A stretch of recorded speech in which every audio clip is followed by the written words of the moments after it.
We're in crazy land. Oh, no! This is why we can't have nice things. There we go. Okay. Chalamet. My OCD was killing me right now. I'm like, what are we doing? Anyways, what a great start to this episode of All Elite Ensemble. 2 weeks back and it's already a mess. Gotta love it. Hey, you know what? It was going so well when it was just me and the professor. Now that we have you back, we have to get back to our zany wackiness. Shut it all down. We're good to go. Speaking of shutting things down, I'm still waiting for a certain somebody to show their face on their camera before I bring them in. So we gonna let them figure that out. Get their butts in here. I can't talk about AEW right now without some bald-headed Latino guy. Oh, wait. I mean, well, okay, let's be more specific. You need the bald ginger Latino guy to be in here. And the extra spicy, yes, I know. Yes. Oh, my goodness. We're off to a great start. But hi, all you BC WrestlePod nerds out there. And welcome to another rendition of All Elite Ensemble. Your weekly AEW review show here on the BC WrestlePod YouTube, Twitch, podcasting network, conglomeration syndicate thing that we pretty much do almost every single day of the week. Hi, and welcome. Of course, I am one of your hosts, Mikey. Joining me this week, back for the second week in a row, which is a miracle in itself. I'm just kidding. Is Mr. I like my Pete Dunn JBL. between you and notice it last Jesse. week? I had the same thing. I know. Well, I noticed it last week, but between you and Jesse, you all like the food puns, and I'm here for it.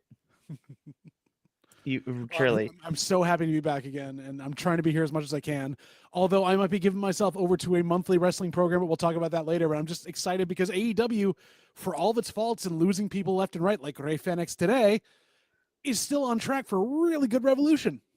Oh, absolutely, which is this Sunday. So not only will we covering Dynamite and Collision from this past week, we will also be doing our predictions for Revolution with the matches that we have right time. Oh God. For reals. But we will be doing our predictions at the very end. And just like our Elimination Chamber predictions, I'm going to send the form and we're going to fill these bad boys out live on the air. So that way everyone knows what they have. I'm good to get them in so that if I don't get back in the country before Sunday, because I'm going to Canada literally on Thursday for my daughter's birthday, and I don't know with all the stuff going on in the world whether I'll be allowed back in the country. We'll see what happens. You might do the Revolution review from Canada. It'll be great. Oh, God, is it like a different time in Montreal for that, or I just have to listen to it in French? I don't know. We'll figure that out. But of course, it is I and JVL to review. Professor should be getting his butt in here as soon as he can, so we're gonna add him into the mix when he gets in here. So before we get into Dynamite and Collision this week, if you like what you see on your screen, which you should, because we are floundering like fish, but we have a great time here. If you like what you see here, make sure to stay up to with us all in our wackiness and zaniness on the social medias, where not only can you see very fun out of context clips of our reviews, which are really fun to watch in hindsight, and I get certain bald men, aka Kilt, would be like, I need to use a new microphone. I was like, I'm glad you said it, not me. I am just, I figured something out in like my time away, not to take it much away from AEW. We're just waiting for the professor to get here. You just like to collect bald men, or like either men with extremely long hair or bald men. There is no in between in our group here at all. I know way too many white people, apparently, also is what I've been told too. Anyways, speaking of bald white people, our ginger Latino is finally here. Hi, Professor. Wait, I heard bald white man and ran as quickly as I could to the conversation. I was like, I've been summoned to the internet. Apparently, you've been summoned with your giant halo of light there too. I didn't calibrate anything. I was just, I'm coming. I can't see anything. God. The whole crew is Remember when I was the only bald white guy with a bad microphone? Now I have trash. Oh, God.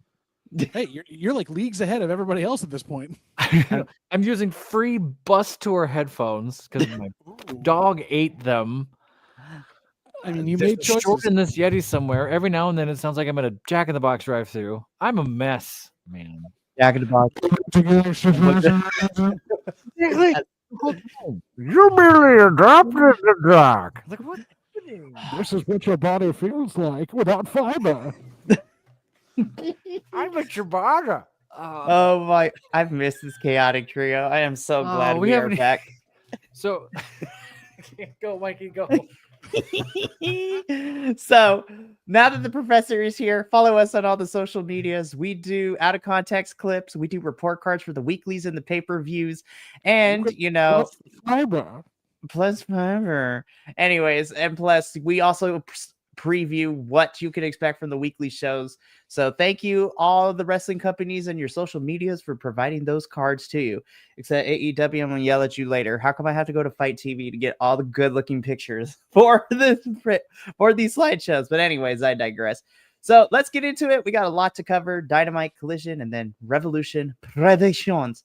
So let's just jump straight into Dynamite. So this past Dynamite was weird. Like, I still enjoyed it, but it was weird. I don't want to sound like an old person. I fell asleep.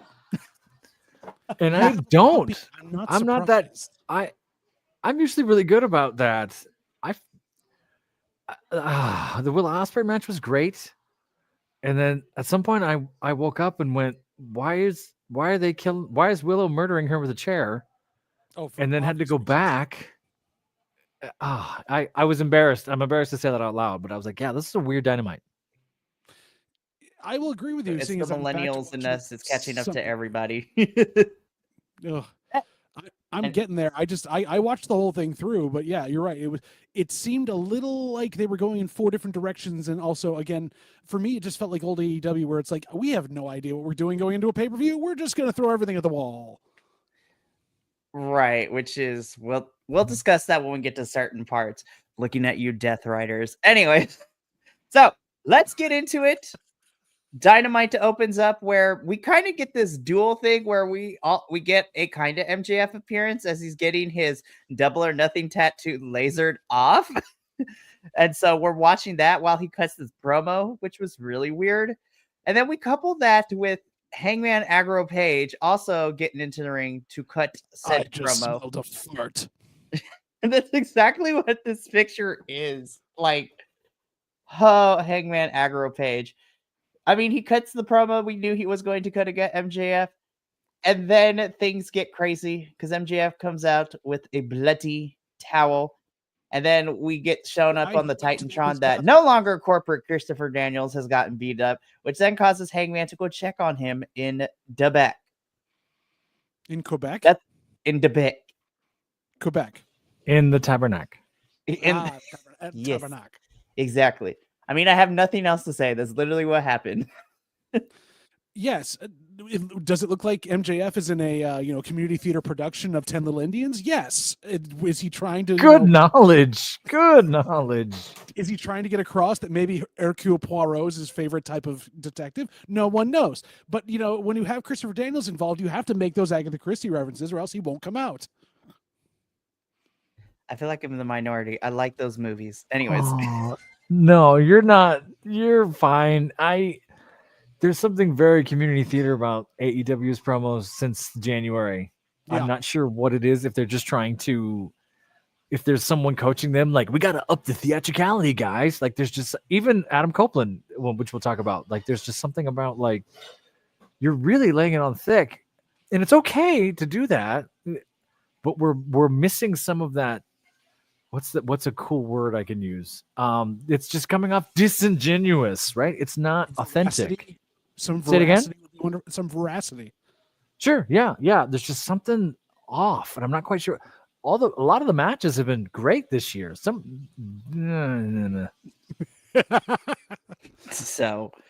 yeah. So that's what opened the show. We're building towards MJF and Hangman Aggro Page at Revolution this Sunday. That's it. And then I was like, okay, you know what? This is fine. Ah, God. Why does he have chest hair? It's so I'm gonna be honest. I did not need an explanation as to why Brian Keith and Will Ospreay were gonna have a match. We could have just had to have a match. Look at the aggro face in the back there too. Mark Davis is like, this is what I gotta put up with. When you're near Don Fallis, who smells like an acrid butthole, I mean, you're just going to do that face no matter what happens. Meanwhile, with Chris Jericho, who's been like parting his chest hair like a mustache with, like, I'm assuming around the nipples it's a curl or something. I have no idea. Strong choice, Cotton. Yeah, it's that Hercule Poirot mustache, and it just kind of comes up and around. Yeah. Oh my gosh. I am a detective. Are you really? I do not like speaking to you. This is go, wild. Mikey, go. We did not need this segment. We could have just had, the bounty hunter Brian Keith and Will Ospreay just have a match. We did not need an explanation. This was stupid. But this was not. Was it? Was it not? Because Mikey, come on. The premise around it was stupid of why we're getting this match, but the match itself, I loved. The premise, fine. The match was really solid. I mean, we say this about Will Ospreay. He sort of brings the A game out of everybody, right? But Brian Keith was really good and underutilized for a long time. Very true. And he is a good technician when he wants to be, but I feel like the weight of the stipulation and the people around it started to drag it down nearer to the end when they were trying to run to the schmozzy finish that made no sense. That's even Will Ospreay couldn't save that for me. It was a little too like you were saying before, they were trying too much theatricality and too much like holding on to a premise versus realizing it's not landing. So let's just cut the bottom out and let the work speak for itself? I don't know. You're muted, so it's okay. I agree. I kind of forgot about the premise. All of a sudden, I was like, "Oh, that's right. Oh, that's the thing. Oh, okay." So as far as storylines goes, it was useless. It was about as useful as the fact that Brian Keith had his pants up to his armpits because he somehow into his costume. Why is he be doing that old school grandpa thing? He's probably pregnant. Oh, he's got to hide it so they don't cancel the show. Exactly. That sucks. Talking about having a bounty on board. For reals. Again, I liked the match. It was great. The premise around it was kind of dumb. Yeah, it was. So I'm gonna get the professor's thoughts in a little bit, but we get this backstage segment. Billy Starks is just chilling backstage, which I love. And then we have Mercedes 4 belts, trying to do the Kenny Omega belt collector. And, Mercedes basically treats Billy just like a backstage hand, like fully being aware of who she is, but not acknowledging her. Billy's like, we're just going to wait and see what happens with this. Mercedes keeps running her mouth, which gives Momo Watanabe in the background with her bat time to just walk up. Mercedes gets scared. She drops the TBS championship and, Billy and Momo just be chilling for this segment. Not gonna lie, a little upset at how she's treating Billy. I mean, you're not the only one. I feel like AEW is not going to do anything with this that's going to be good for Billy. My prodigy. Sorry, Roxanne Perez. My prodigy. Like, seriously, no. Not having this. I'm not having this. Yeah. I think they made Billy look stupid. Yeah. And that's tough. She's standing there waiting for the cue with the cup, right? Like just there. The cup, it's a coffee cup filled with just water, and she swats it, and Billy just puts it right to her face. Boom, like perfect. Like, just the actor. The acting teacher in me is like, well, and Billy's used to working with a professional like Athena, whereas Mercedes just can't seem to do anything right that she's trying to do. Can't give a promo, barely can wrestle at this point. I don't know what's going on with Mercedes, but she is just in general lost whatever spark she had for this business and can't seem to actually do anything except take up space. So I'm going to push back a little bit because, and I think it's mostly, I push back just a little bit, but not really because I personally think the last 3 matches I've seen Mercedes were pretty solid, but I think that's because of who her dance partners were, to be perfectly honest. You and I were talking about that, right? The 2 matches with Chris were fantastic. Yeah. But where was this a year and a half ago, right? Right? When she debuted at March last year, it took us months to get there. And then it was in a downward spiral because that match against Britt at Wembley was not great. That was my worst match of the whole entire year, which hurt me. Yeah. Well, but her feud with Deanna wasn't good. Her feud with Serena Deeb wasn't good. Like she, in general, that's why I was saying, like, she may still be talented in certain ways. It just seems like she doesn't have the spark in her to actually care. Sure. So like this whole promo, part of it was that she wasn't on board with it either and wasn't given anything she had. And yes, she's had decent matches in the last 3 matches, but only because she's either been interested or somebody else has like basically forced her to want to do it. And it doesn't seem like she wants to be there, which is hurting everyone else around her. I don't know what. Oh, go ahead, Mikey. Go ahead. No, I was going to say, looking at these belts, I'm still mad that she beat Mina Shirakawa in the Tokyo Dome in January. That's what upsets me the most. There was a streak there where her heel promos got really solid, and I want to say was right at the peak of the CEO, and we were really hopeful, like, okay. And she had something to fight for, she had something to push against, and everybody else, it was her and the Young Bucks and all the heel factions. This was going back, a year or more. It was a year ago. I remember I was still watching at the time. But then something, I don't want to speak ill of her because she's a professional. She's doing the job. She makes more money than me. I'm just a bald dude on the internet. But there's something missing. If it's the spark for this, if it's not being interested, I don't know. I'm not sure if she thought all the other women would be raised like we thought she was going to fight for. something's not quite there like it was. It doesn't seem like she's getting along with the locker room, and I feel like she's finding it harder and harder to find opponents that want to work with her. Hence why they're bringing Billy up from ROH to do this promo. It's like no one else can do something, or you've run out of anything else to do. Right. And I mean, if the plan is true, according to what people are saying, where however it is between now and July, if Athena's the one to take the TBS championship from Mercedes, sure. I still think Billy should be champion at this point, but that's neither here nor there. Anyways. Yeah, we're 2 years too late on that right now. Yeah. I'm mad because I think Momo is amazing, and as me and Adolfo now cover Stardom, she is fantastic. Her whole entire faction's great.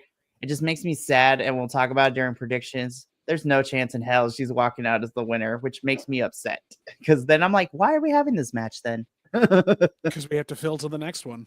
I guess.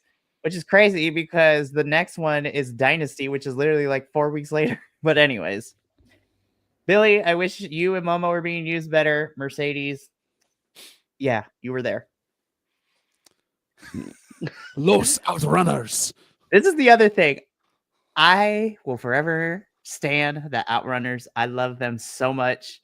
I also love the Murder Machines. I'm still not used to the full head of hair, Brian Cage, but you are such a lovely person. I'm not going to say anything. That beard is quite glorious. But okay, this was weird because this was not necessarily told, but this kind of was her number one contendership to Hurt Syndicate's, tag team championships, and the winner would get a match against the Hurt Syndicate at Revolution. So on paper, I'm just like, there are two ways this is going to go. Outrunners are about to get absolutely destroyed, or shenanigans happen.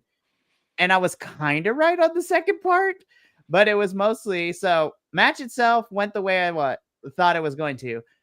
Murder Machines doing a lot of offense. Outrunners got their spots in, but Murder Machines had it until the Hurt Syndicate's music hits, which causes the distraction, which allows the Outrunners to win and become number one contenders for the Hurt Syndicate's titles, and they get a match against them at Revolution.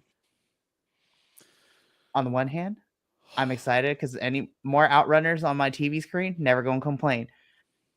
But they're about to get trounced. It's going to be a squash. They're going to get squashed. I can't wait to watch it because it's going to be hilarious. Oh, absolutely. The Outrunners are perfect to work with them. Like, they're going to be perfect, like amazing beefy meat tacticians and two perfect goof-offs. Like, who make it look good, like who sell everything and make it look great. Like, I think that's going to be fantastic. I think it's the right choice. I'm waiting for the mega power handshake they go for with like Bobby Lashley, and he crutches their hand and like snaps. Yes. I thought this was fun. I mean, it's not like it's tag team match of the year. I like seeing more Outrunners. It's fun. The little package they had of them down at, what was that, Omaha? They were in Nebraska for some reason. Like, was hysterical. Like, just elbow dropping trash cans with college kids. Like, that's kind of great. I don't know. That's fun. I gotta send you the segment when we had the short-lived FT Runners, because I thought that faction had potential, but apparently Tony Khan did not think so. But they had a whole entire montage, like dripped in 80s VHS nostalgia with, Outrunners, having FTR train with them. They all get in like mankinis and tan outside. We bleach Dax's mustache for a little bit, which was hilarious. It was such a good segment, and I RIP FT Runners. But yeah, so Outrunners get a number one contendership match. They're gonna get absolutely trounced at Revolution, but I am going to enjoy that match so much still because they're great. Lovely. Prince Nana is tired of Swerve shit. It's basically what I got from this. You gave it away. I mean, that's the important thing, because the back and forth between Swerve and Trevor here, he's such a nerd. I love him. Professor wasn't here for my rant last week. I don't know if you saw what I was talking about with this. You ranted about Trevor? Oh yeah, because he's not just any Trevor. He's My name is Trevor. I am a vampire and what? Why is he strong bad? He's not strong bad. He's the strong bad email from Trevor the vampire that they got. Oh, you're right. Oh no, Trevor! Oh my god. I popped so hard last week, and I'm happy you got to experience that too, Professor. I haven't thought of that in so long. I'm gonna try and find that. Hang on, talk amongst yourselves. Oh, no. So the back and forth between Trevor here and Swerve was the same thing. Trevor's like, no, I don't want to fight you. But then Prince Nana gets on the mic and says, you know what? I thought you would say that, so let me entice you. If you agree to this match at Revolution, Tony Khan has said that and approved this, that it is a match between the two, which is now a #1 contenders match for the AEW World Championship. So Trevor here said, all right, I'm gonna sign it. I'm gonna agree to take the match.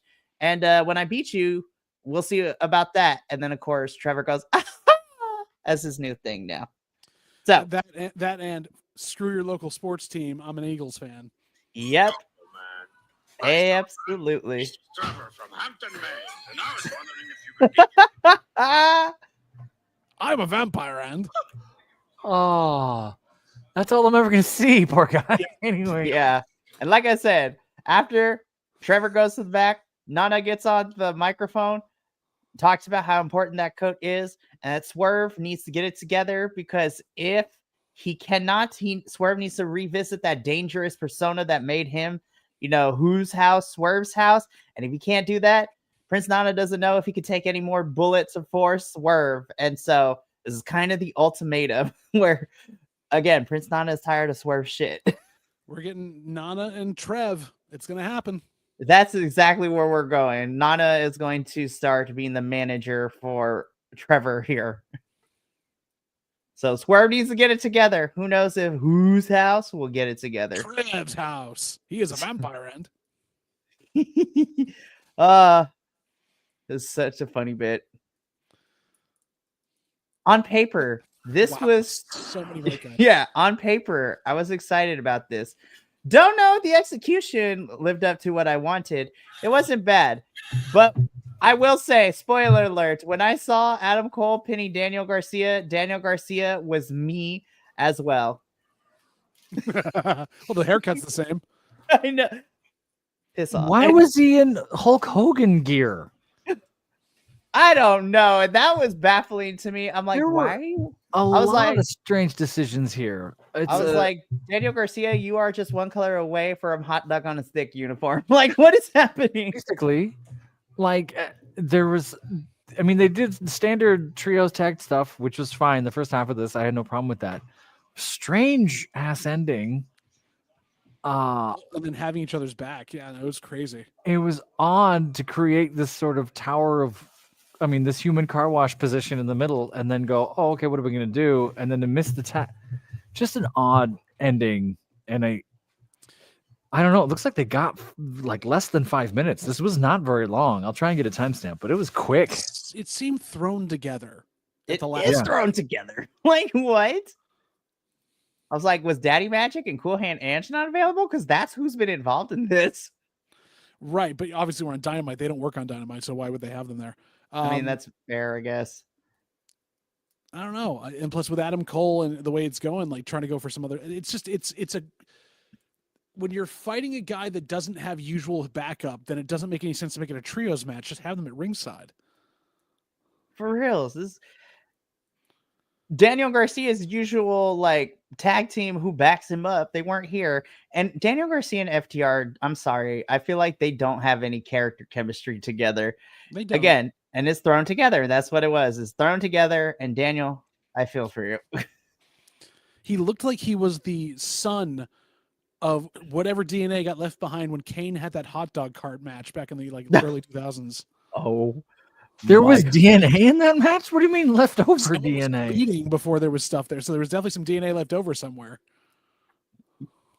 So because Adam Cole pinned Daniel Garcia, he got a TNT Championship match for Collision, which we'll cover when we get there. Wheeler Yuta, once again, you proved to be the bane of everybody's existence. Jay White laughing at his own future in the company where he's Yeah. not being used. Oh, it hurts. So we get Death Rider shenanigans, Cope and Jay White and all this stuff. Yuta tries to attack, but the cartoonish get out of the way. Yuta accidentally Claudio and Marina Shafir go down is how we get to this point. And so Cope still hate the name. Gives them a concerto. Gives them many concertos.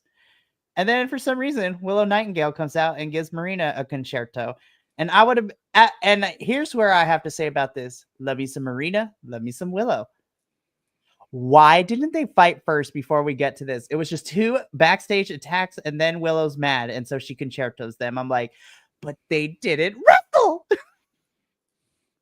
Well, and a concerto usually is going to take you out of action for X amount of time. It's one of those things to write you off TV. That's why you do it. If this is now a setup move like a DDT, I'll concerto you right before a big match. You'll be fine.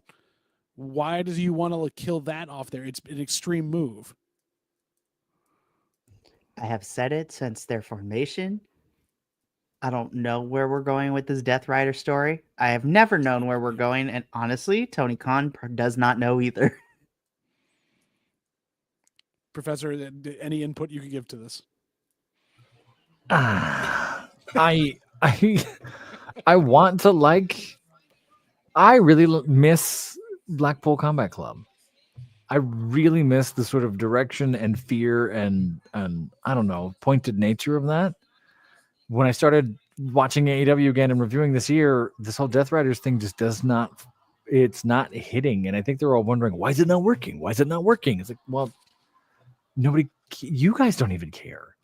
You just look like, you're part-time security at the Gap. I don't care. Like you're not doing anything intimidating. You're not doing anything scary and edgy like you were. And you're making odd mistakes, which you never made before. I don't know. This is falling flat for me. Say what? You know what it reminds me of? The League of Nations in WWE. Oh shit! Sure. This amazing thing with these badass bruisers and technicians. Yeah. They're all foreign heels, and they're the comic foils who just do stupid stuff to get beat up. Which is such a McMahon era thing, right? We're gonna get these people of color and make them the clowns because it's gonna gonna make other fans like them. It's like whoa, what are we doing? Meanwhile, it rings true that there's still a lot of people that are ex-WWE, the McMahon group that got absorbed into AEW that still have some pull in their storyline writing, which is not doing them a whole hell of a lot. And this thing we shared an article in the group chat not too long ago about the psychology of wrestlers who refuse to lose or refuse to pin or refuse to let stories move forward because they have that pseudo PTSD from WWE days. And how creative should run. And if I do this, I'm lesser. It's like, well, no. We're never going to get over any of that and get more. We have complex storytelling as it is. Until folks start humbling themselves in the name of promotions, it's going to be really hard to get there. And I think they're a symptom of that. Yeah. So after this segment, we are down to just Mox and Yuta as the only Death Rider standing. And I'm just like, it's not going to be that simple. Some crap is going to happen at Revolution. I'm calling it now. So we'll talk about that during predictions.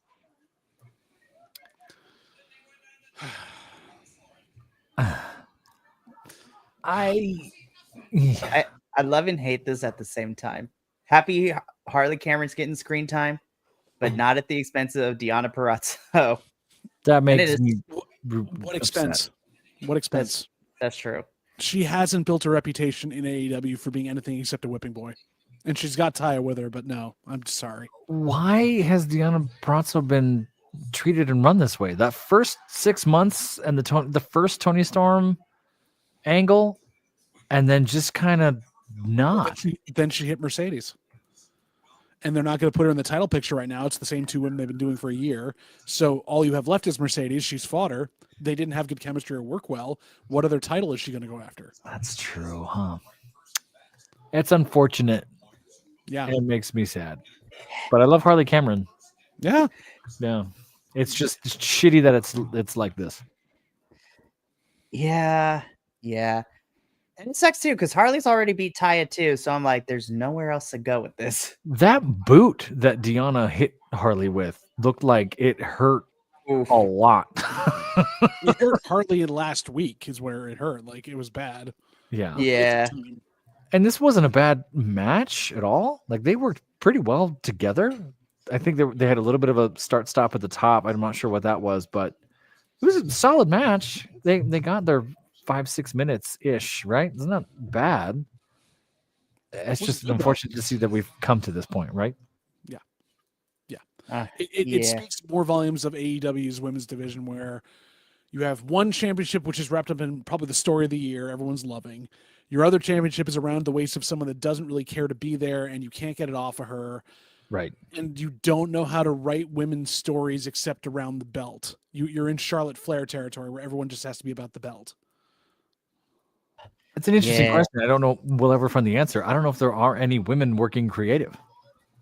I don't think so anymore. No. It's just Tony and the Young Bucks. And then the women have to fight for everything.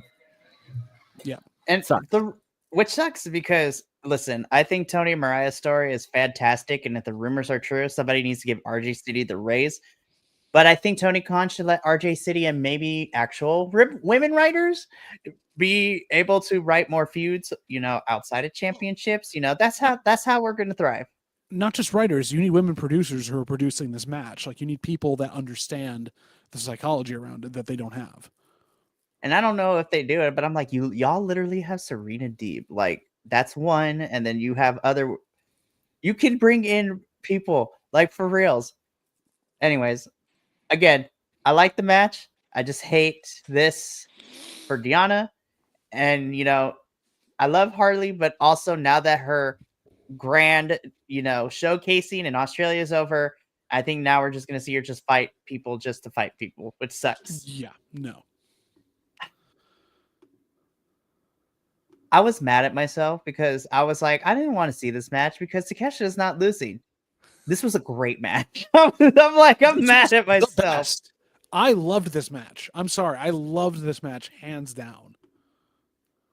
I was like, yeah, it was incredible. I was like, damn. I'm not surprised. Orange Cassidy, love you. They worked so well together. They must have had, didn't they have a match? I mean, I'm going way back now. They had a match a year or two ago. I don't think it was a title. It was something else. It wasn't quite a feud, but I think it was for the title, but the roles were switched. Orange was champion and Takeshita was challenger. Yes, that's what it was. This is when Takeshita was still face, I think, at this point too. That's why it's because it was. I was having those flashbacks. Like, these two worked so good together. Give me this every week. This is nuts. I can take this and run with it. We should just keep doing this. Right. We go back to Andrade versus Carmelo Hayes 8 times, 20 times. Yeah.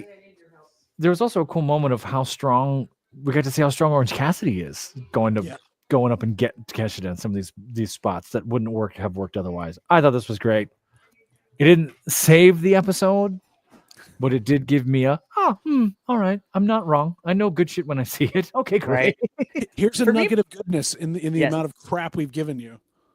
So, of course, with this match, whoever won this one would go to face Kenny at Revolution. I did not have a doubt in my mind that Takeshita would be going to face Kenny at Revolution for the International Championship, but this was still an absolute fantastic match.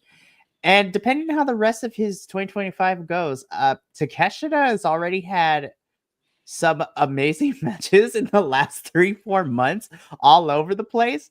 And he literally is an international champion. He's gone to Canada to fight the likes of Josh Alexander and Speedball Mike Bailey. He just defended the Never Openweight Championship this past Friday down in Mexico against one of the CMLL wrestlers, which was fantastic. There was bleeding all over the place. And I'm like, I just love seeing Takeshita wrestle and how genuine he loves what he does. Because even though he was kind of a heel in Mexico this past Friday, he almost cried tears after the match because the crowd's reaction to him in Mexico was amazing. So this was an absolute fantastic match. And I am so excited for him and Kenny. That is like my most anticipated match outside of a certain other match that we'll talk about in a little bit. But that does bring us to the end of Dynamite. So now we get into the Saturday Collision. So Collision is here. This was also really hard to watch because I did the wrong thing. I watched Elimination Chamber and then I watched this. Oof. No. After watching Elimination Chamber, you just can't watch anything. You need to like digest that before you did anything else. Yeah, that was so. I have learned my lesson and I will apply it next time. But then I watched it again the day after Elimination Chamber. I was like, okay, my thoughts and feelings weren't as crazy as I thought they were. I still have lots of questions though, so let's get into it. I will say I also watched it on Sunday because I was going to watch it on Saturday, and I watched Mystery Wrestling afterwards. Like, yeah, that's a lot better. I know nothing. So is this terrible? It's not terrible. It's just not good. It's not terrible.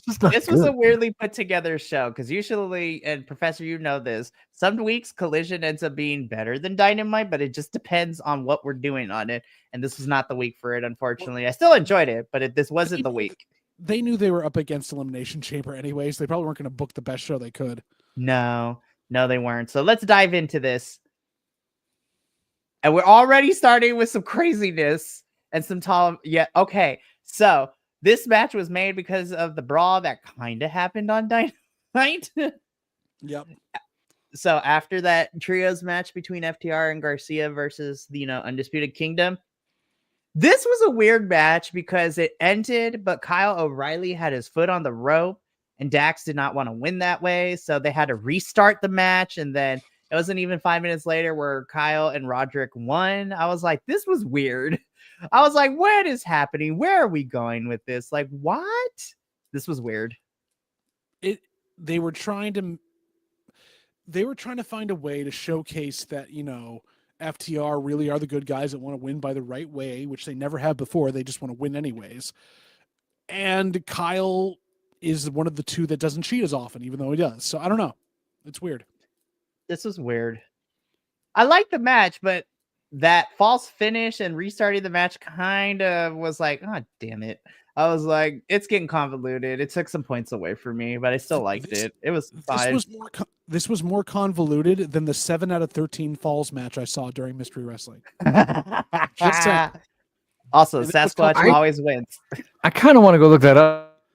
That sounds pretty. It was so good. That sounds really good. I'm telling you, listen, me and JVL are exchanging ideas because I wanted to get Mystery Wrestling on here because he's very passionate about it. And just like, Andrew, who's very passionate about GCW, I think if you guys have an idea, why not, right? It's just making a matter of fitting it into the schedule. Well, we can fit it into the schedule. We just got to figure out what we want to do with it. But anyways, this was convoluted as hell. Professor, you need to sit down and watch some Mystery Wrestling. I will. It's so much fun. It's so good. Sure. All right. It's a YouTube promotion? It's free on Twitch. But it's Twitch. It's Evil Uno's promotion in Canada. In Canada, it's basically the comedy wrestling. Everything's comedy wrestling. They still get some great people. Like Dalton Castle was there at one point. Is that where Dalton is now? Where's Dalton? No, he's still out on injury. But like Gabe Kidd was just there. They had Gabe had me laughing so hard. All right, cool. All right, so yes, I'm getting the Patreon. I'm gonna pay for it so I can get all the back things, and I'm gonna send you the link because it's Thunder Rosa was there. Right. Josh Alexander, Jordan Grace. We literally had British star Michael Oku there as well, which was crazy to watch. Like it's so good. When you watch a tag match where Sasquatch and a guy who is purported to be a conspiracy theorist who thinks birds aren't real win a tag match, it's so good. Also, Psycho Mike is one of my favorite characters too because he's ridiculous. Looking at the hard cam, breaking the fourth wall, body slam. Anyway, so that's better than this. This was absolutely on purpose. The logic of the match didn't make sense, and the logic of why they did it didn't make sense to the point where I thought it was another thing in the Death Rider storyline. Wait, he wrestles in a suit? Oh, absolutely. Yep. Yeah. Sorry, I didn't see Collision. This looks amazing. Sorry, I'm gonna see myself out. Yes. All right, back on the Collision train. Yeah, because we restarted it, and Undisputed Kingdom win. Cool. Willie Mack deserves more. Oh my God, they buried Willie Mack so hard in this. They're like, it's March 1st. Black History Month is over. Poor Willie Mack. This was a hate crime. And I'm like, in the hometown, in the Bay Area, in California, like, really? Yeah. That's rude. Willie got a good payday for that. Let's just keep going off of that. He got a good payday to be up there and be whacked in the face by a tweener Yuta. So we could have just left it as it is, but Moxie's like, Wheeler, I need you to finish the job. Don't be a disappointment. And then Wheeler hit him with the case. So I was like, hey, crime. Anyways. Full on. Mox, I love you, but you are muy estúpido for putting your faith into Wheeler because he is going to be taken out this week. Like, let's be all the way real. Is he? Or I don't know. To switch sides? Now, if he switched sides, I would be interested. But because of the lack of story we got with the Death Riders, my hope for that is very low. I understand. The bar is very low. So anything above that would be amazing. Tweener Yuta, time for you to jump. He's a tweener. Anyways, moving on. Now, this is how you do the cutthroat.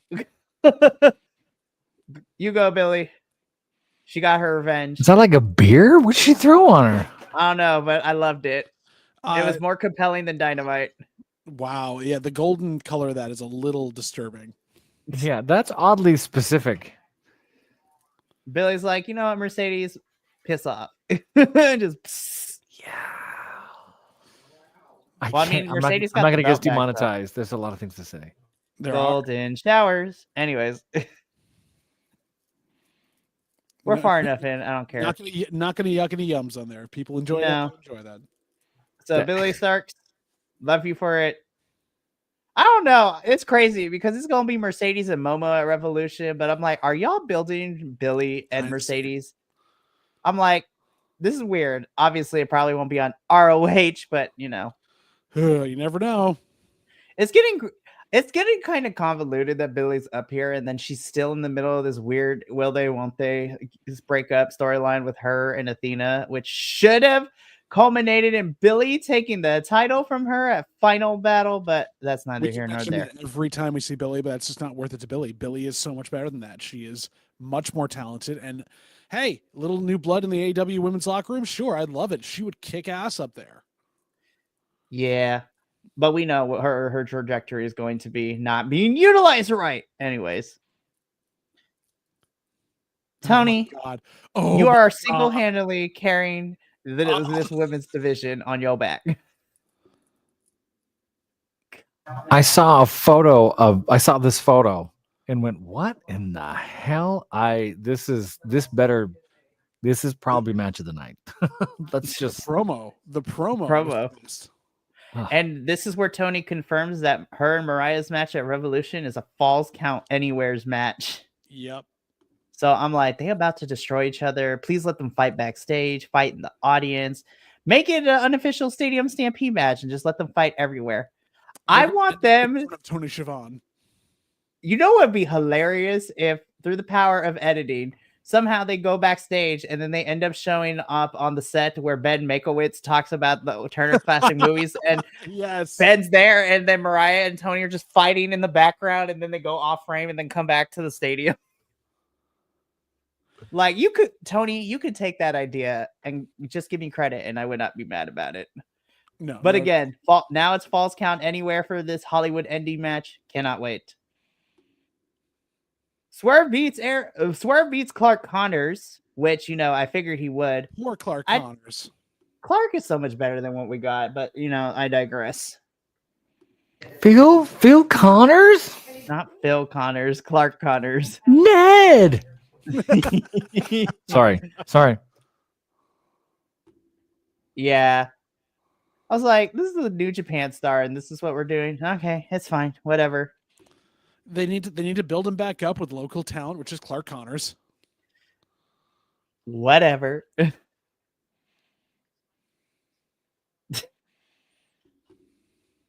mean, they gotta win.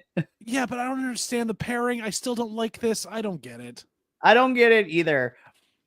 Lee Moriarty don't need to be here, honestly. Like, just have Shane Taylor in the infantry. Boys, we will talk about you a little bit later. We got 15 minutes, and I actually really like this. They Until have better chemistry in this than the three-way. Yeah, exactly. The one-on-one chemistry was great. I thought this was fantastic. And then all of a sudden we have the infantry and Lee Moriarty coming in to cause a DQ. And I'm like, why? I kind of wish I could make it down to Oakland this weekend to go see this, because I forgot they were there, and all saw all these things like Oakland. I was like, oh, I want to, damn it. Well, hey, you because it's Collision, you probably would have also gotten some ROH tapings, which would have been great because there's some great ROH talent. Shout out to Layla Hirsch. Hopefully you pop up somewhere else where you are appreciated and loved, because she is no longer a part of AEW and ROH as her contract is now up. So hopefully she gets utilized somewhere, wherever she wants to go. Love her. She's great. Anyways, moving on. This is their 0 hour match. Moving on. These three are going to be teaming up, and we'll talk about it during our predictions. I just don't care about them at all. I don't either. Care about who? The kid? Yeah. And his dad, Big Boom, AJ, and Big Justice. I don't know the angle here. Why are they involved? They're so at if you remember, Full Gear, QT Marshall and Big Boom AJ had a wrestling match, which I was thoroughly entertained. And then it was announced that he was going to have another match at Revolution. And so we will talk about that said match, because Big Boom AJ is going to be teaming with Mark Briscoe and Orange Cassidy versus some of my all-time favorite peoples, which makes me sad that they are about to lose this match, which we'll talk about during our predictions. Queen Aminata and Julia Hart also have kind of a banger match. This was actually great. Oh my gosh, I loved it so much. Queen picks up the win here, so now they're 1-1. So we need to get a rubber match in some capacity. We have Papa Brody King checking in on Julia, and then Okada comes out and attacks him from behind. By the way, that interaction during the cold opening between Okada, Brody King, and Julia Hart was funny as hell, because he interrupts Julia doing the cold open, and he's like, "Oh, I'm so sorry," and then just Brody King barking at him, and then of course, you know, Okada calling him a bitch, which is crazy. Bitch. So it seems that we are building to Okada and Brody King at some capacity, so, which I'm not mad at. But yeah, I want to give Queen and Julia their flowers, because that was an awesome match. Queen is just so damn good. I love her, and Julia has improved so much. And now I feel like since coming back, she's kind of shaking off the ring rust a little bit now. But damn, Queen, that headbutt was gnarly. Yeah, it was. So good. I loved it. Kenneth Omega. Let's talk for a minute.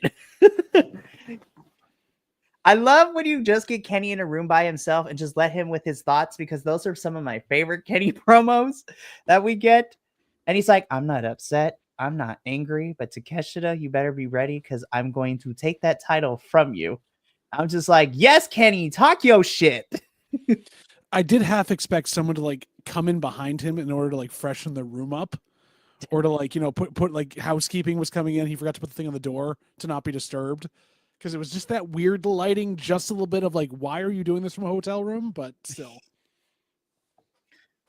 Listen, I don't care what nobody says. I love Kenny. I can't wait for the Revolution match. Yes, but La Quinta in the background, I just didn't see that was like the right thing to do. That was a little weird for sure, but hey, you know what? We in California, so we got to hit all the spots, which includes the La Quinta Inn. For those of you who know. I gotta go find this, I guess. Wait, what? He looks like he's like in a La Quinta Inn where two of the lights have burned out, and housekeeping is coming in behind to refresh the room. It is such a crazy. If I type in Kenny Omega La Quinta, is that gonna work for me? Kenny Omega promo. It would be for Collision from this past Saturday. Just look up the AEW YouTube channel. So. Oh, here's yeah. I record Collision. So as Professor checks that out, let's get into our main event of Collision. We have I am the Learning Tree minus Chris Jericho taking on probably the most hoodest pairing I've ever think. Bandito and Powerhouse Hobbs, who is in his hometown. Professor, See what we mean? See what we mean, Professor? What is this like? You can't unsee it. It looks like he's about to drop some sort of heavy expose, right? I brought you yeah. here to tell you. Over the This next is 5 the 2020 episodes. interview. I'm going Oh. to expose. That place looks shady. The walls are dirty. I told you, it's the La Quinta Inn. They're in This is- California. If you know, you know. That's almost that's rough. Oof. It's crazy. I do have to ask, because I didn't see all of Collision. Is Brian Keith still pregnant after the match before, or is he still I am not? happy to report he had beautiful twins. So that is And- why he was medically cleared to be in this match. He had the learning twiglets. Oh my Oh my gosh. God. It was in a I'm not gonna say it. Go ahead, keep going. So this was our main event: Powerhouse Hobbs and Bandito versus the Learning Tree minus Chris Jericho. I actually really like this match. And you know what? I would not be upset if you wanted to pair up Bandito and Powerhouse Hobbs more often down the line. I think they make a fun team. I'm still waiting for more matches just between Powerhouse Hobbs and Mr. Lexinair. I think it would be perfect. Yo, their match, their street fight for last week was awesome to watch. Me and Professor talked about it, and we loved it. So It was quite good. Yeah, it was quite good. So this was also another fun match. Hobbs and Bandito win. I was like, yes, the good guys win. So that's good.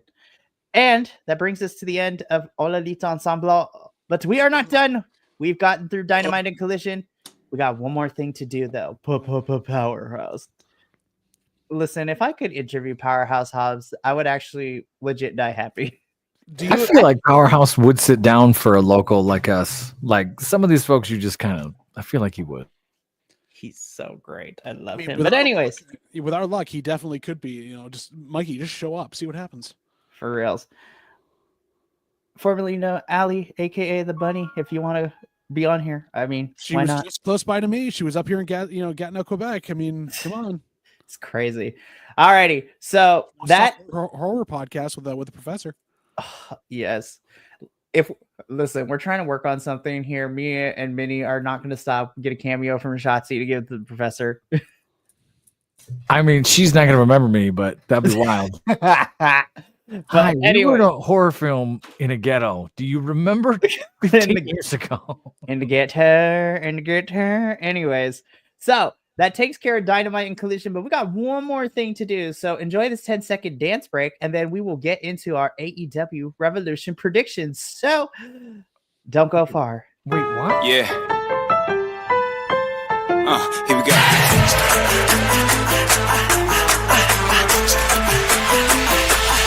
So, Riley?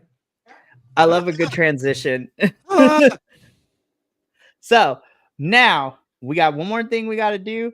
And just like Professor will know this, but just like we did for the Elimination Chamber predictions, we gonna do this live. So that way Oh, we can all man. talk about it. And then we can fill in our picks live on the air so they are ready to go. So I am going to send this out to the team in the group chat. So while I do that, currently we have I'm one gonna get match- hosed, man. I'm so behind in my picks. I'm already, John. I'm losing this year. Okay, I have not had a good year so far for picks. I'm pretty sure. I mean, you and I might be. I took 3 months off, and I'm still in last. JBL was missing, didn't do any picks for some shows while he was gone, so that kind of puts him in last place. Yeah, John and John star in Dueling Bottoms. I prefer the power type. It's gonna be really weird to have you two be in wrestling singlets for a week of reviews. This is probably what's gonna happen. But I can't necessarily be. Nope, I'm not gonna say it. No, you are. You're totally gonna say it. No, I'm going to. It's go. Listen, we're either gonna put you in a wrestling singlet, or for Professor, we're gonna make him look like Matt and Jeff Hardy. But get a mesh tank top and That's everything, right. We're talking about that. Go full 1999 mesh tank top. Yep. looking like you walked out Hot Topic. Jinko jeans are worth hundreds and hundreds of dollars on eBay. They are. Why? They're back. It is gonna be crazy. Like But authentic anyway, sorry. all right, so let's get Yeah, into this. So like- we have 1 0-hour match and 8 on the main card so far. So we're gonna go in the order of the slideshow, and then we are going to make our picks. So we're gonna start with our 0-hour match. So 0 hour, at least right now, has 1 match. We'll probably get like 15 more the day of. But we have Orange Cassidy, Mark Briscoe, and Big Boom AJ taking on the team of Johnny TV and MXM Collection. Who should win, but they won't. They won't. I want them to win, but they won't. I'm going with Team Orange over here because, yeah. Sadly, the meme is going to win. Yes. Yeah, I agree. That's tough. Because I really like Johnny TV and MXM. I think they're really funny to watch. And MXM is our outro for this show. Like, they're so entertaining. Yeah. And they currently have stolen Sammy Guevara's tag team title from ROH, which is also kind of a weird storyline going on right now. Oh my god, that's It's weird. They're ROH talent, so there you go. Yeah. So again, we'll probably get like 15 more matches, but this is the only one that's going to count for our predictions because who knows when or what we're going to get. So now let's get to the main card. So the way I organized this is I started with non-title matches first, then work our way up to, in my opinion, the title matches of great importance, I guess I don't know if that's the correct term, but yeah. So we go to our first match on the main card, which is a singles match, which is a AEW World Title #1 contenders match, which is going to be Ricochet versus Swerve Strickland. Winner gets a future AEW World Title match against either Mox or Cope, depending on who wins that one. I'm gonna go with Trevor, you guys. Ricochet, I think, is winning this one. Or who knows? Honestly, it could go either way. But because Nana's telling Swerve he needs to get it together, otherwise he gonna bounce. I don't know if it's this match, but I feel that Nana is going to probably turn on Swerve if he can't get it together. So I'm gonna go with Trevor on this one. I want to go Trev. I think I'm going to go Trev. But Okay. I keep thinking if they were smart about it, they'd have Swerve win this one and get to a rubber match. But I think it's going to be Trev. I think it's the Vampire. I think it's Trev the Vampire.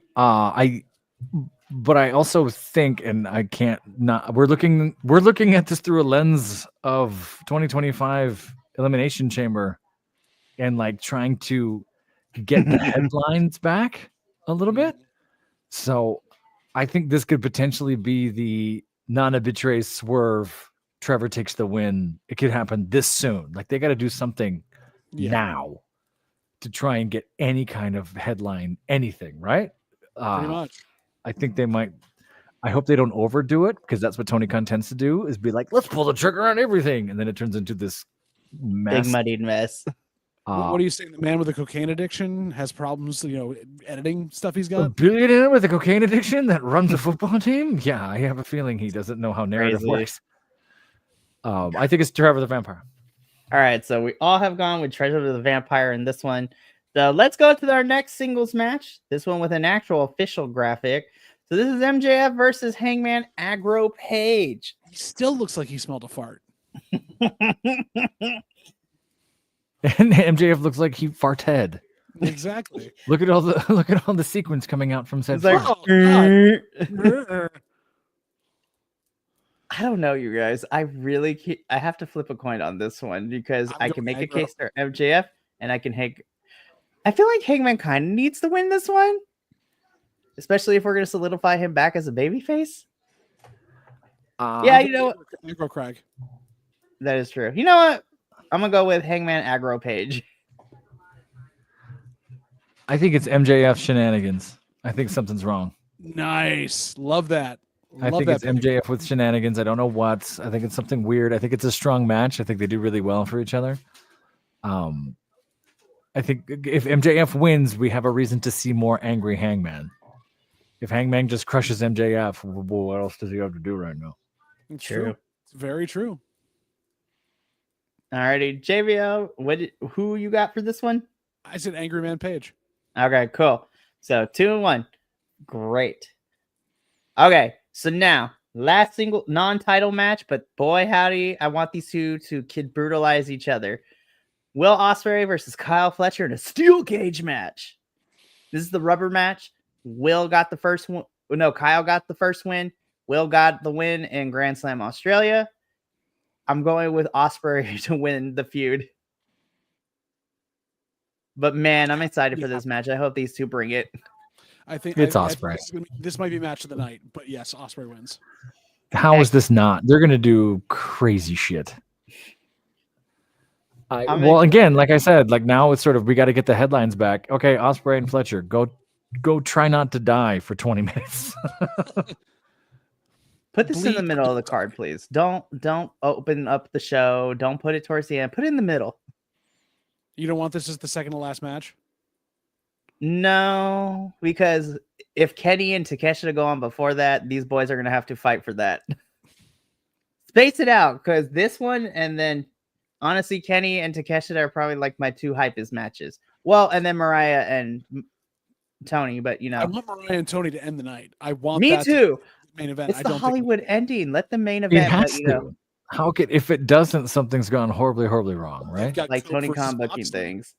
Anyways, so I have Ospreay. I'm pretty sure we all have Ospreay for this one. We do.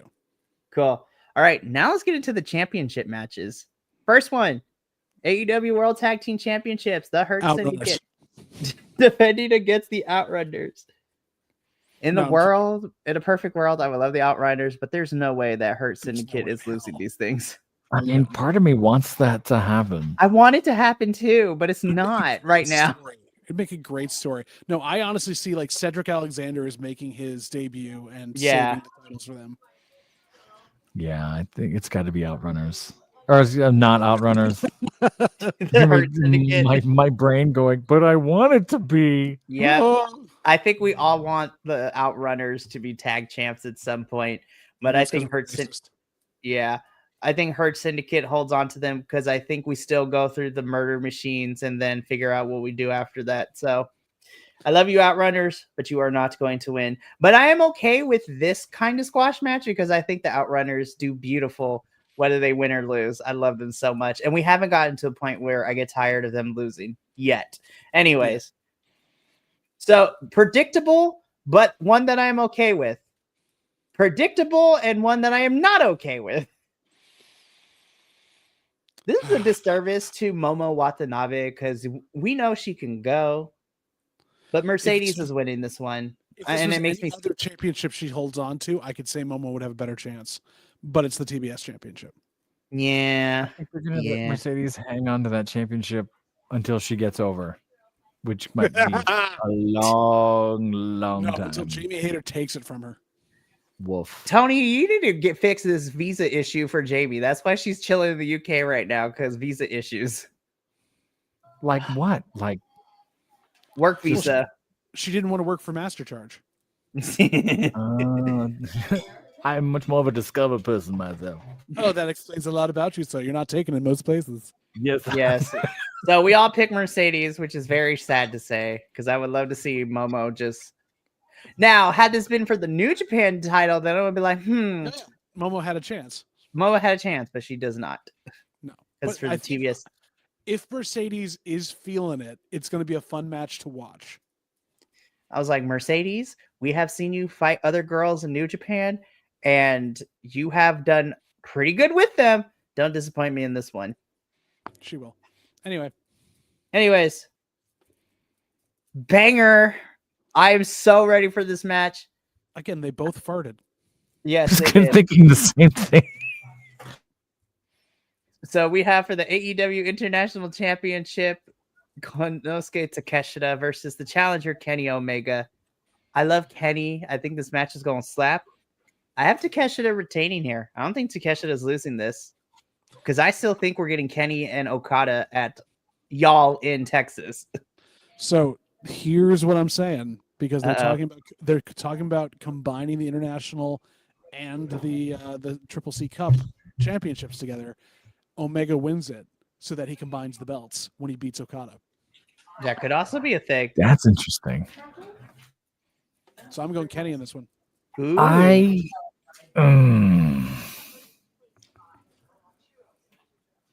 I'm gonna go with Kenny just because I think it gives the Don Fallis family a little bit more to do storytelling wise. I wouldn't be surprised to have him retain, but I'm gonna go Kenny as well. Hey, it might be interesting. You can either have all of the members of the family lose in this pay-per-view, or you can go 1-1. So we'll see what happens with all of this. But I still think this is one of the steel cage, and then the women's title match between Mariah and Tony are like my top 3 matches I'm most anticipated for, because the last time these two threw down, it was amazing. So I cannot wait. Speaking of which, so for the AEW Women's World Championship, remember, this is a Falls Count Anywhere match. Well, it's also a no holds barred match. It's also this is a required question match on our form. Yes. I'll be like, nobody wins. Anyways, so this is Timeless Toni Storm defending her title against Mariah May. I think Toni retains, and I think this is the finality to this story. Is fantastic. Honestly, I can make a case to go either or, but I think Toni is retaining here for me. But ultimately, this is the final chapter, and I think these two head into different directions after this, for sure. I see Toni retaining.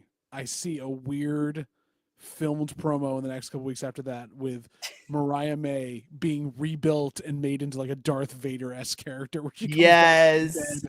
I don't know. She's gonna lose a hand? Yes. I hate you. No.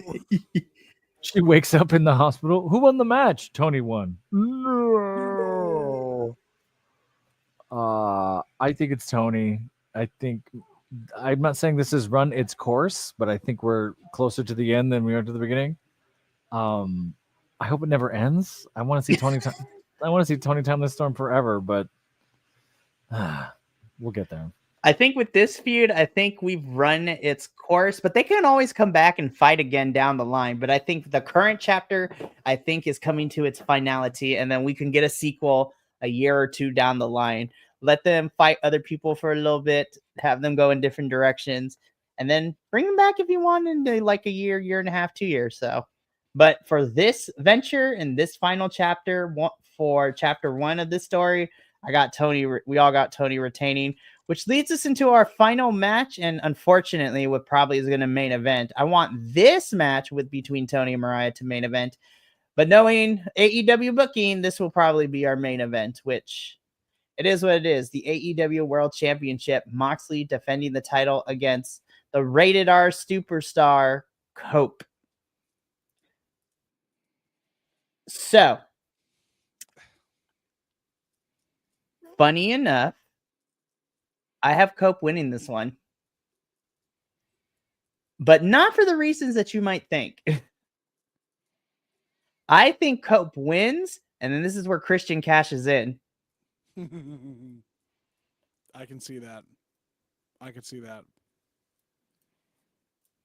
Then you get Cope and Christian for a little bit, and then when Darby survives Mount Everest, he comes back, and then Christian versus Darby.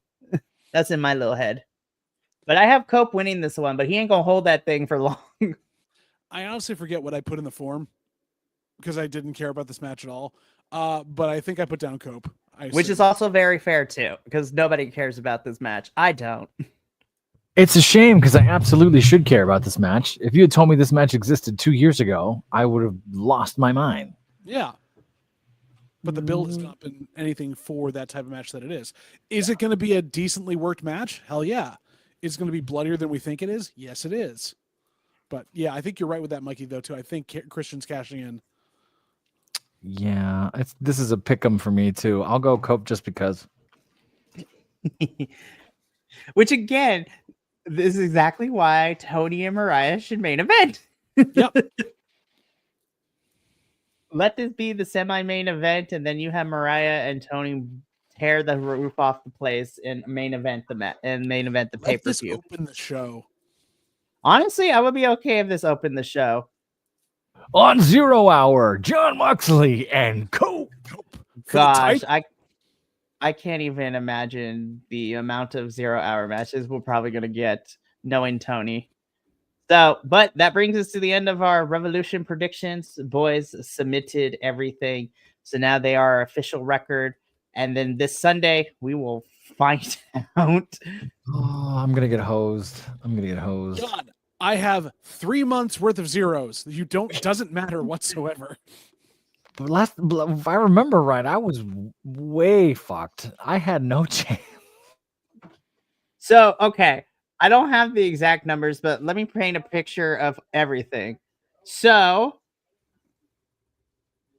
first, the good news. I am guaranteed to win the TNA League because Andrew is no longer reviewing, so he is not part of the TNA League, and Will has also been hosed with his predictions. So, watching Will be in a wrestling singlet might actually be kind of funny to watch for a week. AEW, I was in last. I am still holding first position, but not for very long, which sucks that Adolfo's no longer here because he was very close, but now he's not doing AEW. So, Professor, that technically puts you in second, and John, you are currently in last. You'll probably stay in last when we get. So, once Dynasty is over, because that's when we started predictions last year from Dynasty to Dynasty. So, by the end of Dynasty, I will get your size and we will get you a wrestling singlet to figure it out. So I might be walking away with 2 championships. However, WWE is way too close to call. Like, it is like a point difference between Professor, myself, and Minnie. Minnie has been hosing us because the last 3 pay-per-views. Wow. The last 3 pay-per-views, Minnie has been clean sweeping, but Elimination Chamber kind of put me back into the potential to be in first because I was the only one who picked Kevin, and I ended with the perfect record of 5-0 at Chamber.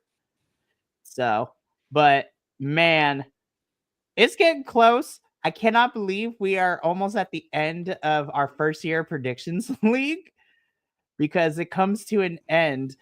TNA, once Rebellion happens, we will be finished with that season, WrestleMania for WWE, and Dynasty for AEW. But speaking of predictions, let us know in the comments below who you think is walking out winners for AEW Revolution. Or better yet, you could tell us live in our chat because this Sunday we will be doing a live watch along for AEW Revolution. Oh. So I am super excited. I will be there, hopefully, depending on how things work. I would love to see my other 2 co-hosts here, and maybe I can coax Adolfo into maybe joining. So I'll talk to him. This week and see what we can work out because we're watching MLW this Saturday, which you can also catch live. But yeah, so I'm excited. This is one of the big 4 pay-per-views for AEW, and I'm excited to do a watch along. It's been a hot minute since we've done one, and I cannot wait. It's gonna be fun. But that's going to be it for us here at All Elite Ensemble. So, if you want more wrestling goodness, we still got a bunch of stuff happening this week. Tomorrow, you get a double dose of NXT and CMLL. TNA, it will be myself and a mystery host. So, we will be covering TNA as we inch closer to their pay-per-view next Friday, which is Sacrifice. And then MLW, Intimidation Games, the last show before Battle Riot in April on Saturday, and then Sunday, WWE, and the live watch along for AEW Revolution.